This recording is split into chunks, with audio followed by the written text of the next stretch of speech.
Hey guys, so last week we looked at ganking and what makes challenger players so efficient at it. And we definitely got a lot of feedback like this, where people thought that it only applied to strong ganking junglers and not anything else.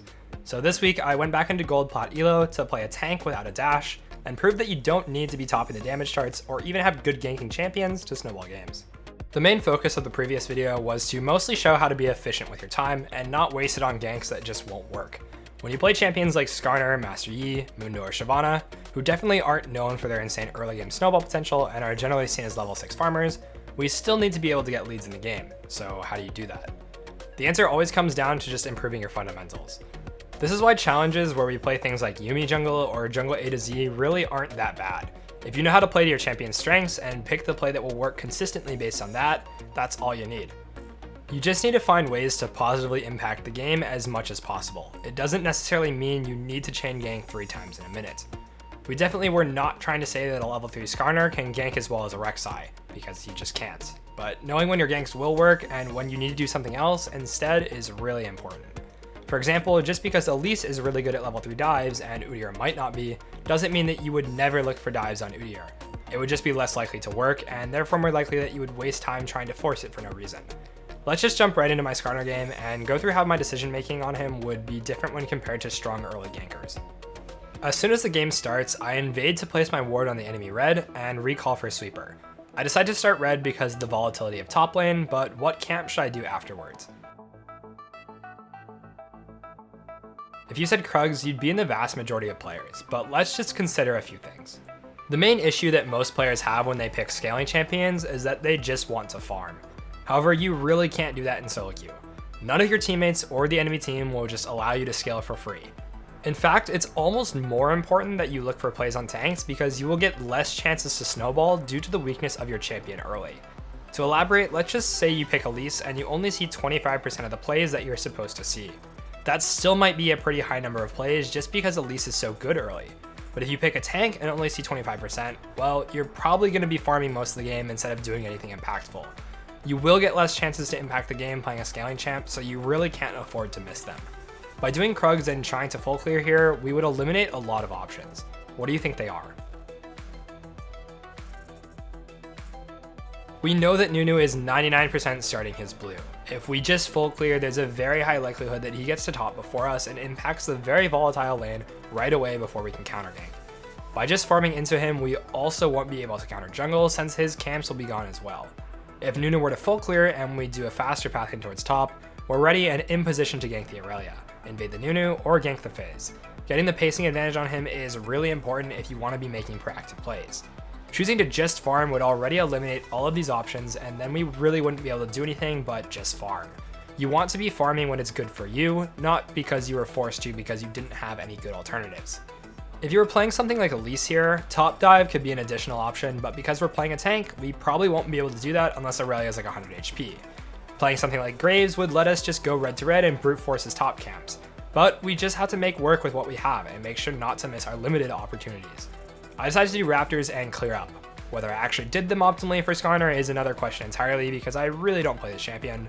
However, that should help prove my point even more that you don't need to have optimal mechanics or one-trick level of knowledge to carry games. Watching top and seeing that Shen has full push here, what would you do?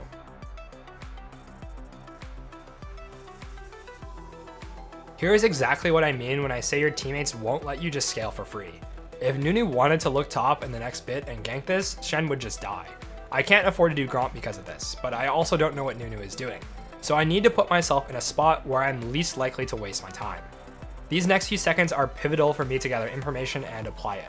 Consider all of your possible options and just path towards the closest point to all of them. Once you get to the middle point, just commit to a play with what you have. Hesitating and wasting a ton of time agonizing about your decision just causes you to do nothing and watches all the potential plays around you time out. Notice how I keep checking top to see how Aurelia is playing. If she were posing to go in, it's more likely that Nunu would be trying to gank and I would have ran straight top. However, seeing her sit back, I have the feeling that Nunu is just full clearing, so I decide to invade with Shen's full priority, stealing away his red buff.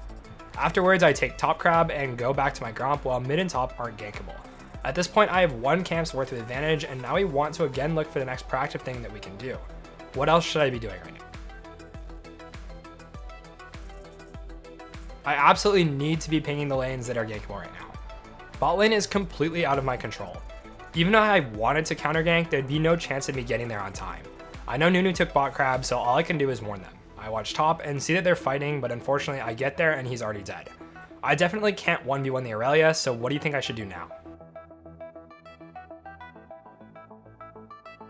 We still need to think about proactive plays. I could definitely take Nunu's Krugs here, but the better play is to get Shen to teleport in and stop Aurelia from pushing the wave for free. Shen dying might have most players just throwing their hands up and recalling, but you really need to leverage every possible advantage if you want to win. I spam ping his teleport and put myself between the two proactive plays that I'm thinking of. I know that everyone is thinking that their Shen wouldn't teleport here because no one listens to their pings, but I still have a backup in Nunu's Krugs if he had it. Also, my bot lane dies to the extremely obvious gank that I spam ping seconds before, so I promise you that your pings aren't the only ones being ignored. After this kill and recalling, where would you path? The play that most players would do is probably going for Krugs and full clearing, but we want to think of our teammates as babies and we need to do our best to baby-proof the game so that they don't complain. Seeing mid here is obvious that Aesol would die if he tries to stay in lane for the next wave, so I just wanted to put myself in a spot where I could cover him if I needed to, but also not be wasting a ton of time. In this situation, going to Raptors makes the most sense. Once I see that Aesol recalls, I can still decide to cover his wave or gank bot. If I were at Krugs and he had stayed, he would have died without me having a say in the matter. Just because a baby didn't stick their finger in the electrical socket doesn't mean that you don't need to cover the outlets anyways, and that's what we're trying to show here. From this point, what proactive plays can you look for and why?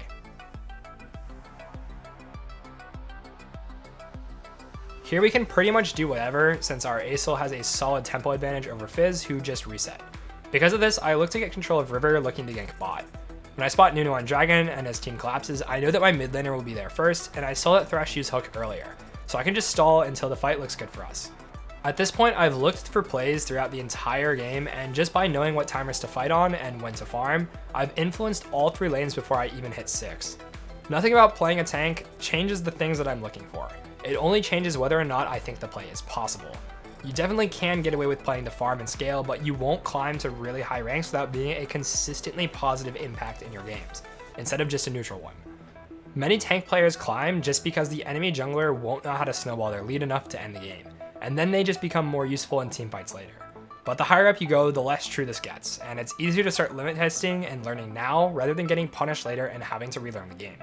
Right after the Dragon and Crab, it's right back to looking for proactive plays, so I look to cover mid and fix the wave since my Aesol died. Fizz Incubant and I get a flash for free, but I don't have time to crash the wave completely, so would you stay or go do other things here? I know that I can bait a good fight since I just hit 6, my Shen is 6, and Aesol is fast out of base. So even if they don't take the bait, I can push this wave and then use Aesol's priority to get an invade onto the enemy blue. Being in this position, I still have plenty of things to pivot to, so I won't find myself at a dead end without plays to make. Before you just go back to farming camps, always think if there's something aggressive that you can get. Even after this play and being low, I still look for the enemy Raptors and cover my wave top because Shen stays mid to hit plays. After this, I have all of my camps up, no ulti, and Shen has no R, so forcing invades or plays right now have pretty low success chances. This is when I can finally stop going crazy and just farm my camps. But it took 8 minutes before I finally decided that I just wanted to full clear. I exhausted pretty much every other proactive option at this point, and doing something, aka farming camps to heal time for cooldowns and changes to happen on the map, is just optimal now. It's not like the game is over at this point, but I have 100% KP and have been a definitive driving force in why the game state is the way it is right now. At the end of the day, you won't win 100% of games that you make all the right decisions in. But you will have insane win rates if you truly are doing everything in your power to influence the games positively, even on tanks and champs that are typically seen as just farming champions. There's a very solid reason why one tricks of almost every champion exist in high elo. It's because every champion has the potential to climb. What holds you back is usually just the fundamentals, and we hope that this video has helped to demonstrate that. And if you're serious about truly becoming a better jungler and climbing fast, then check out Skillcapped. It's the best place to improve at League of Legends. We have hundreds of guides just like this one, and we upload tons of new videos to our site each week. If you don't climb at least 5 divisions while actively using skill caps, you can claim a full refund, so there's no risk. That's like a gym membership guaranteeing you'll get ripped.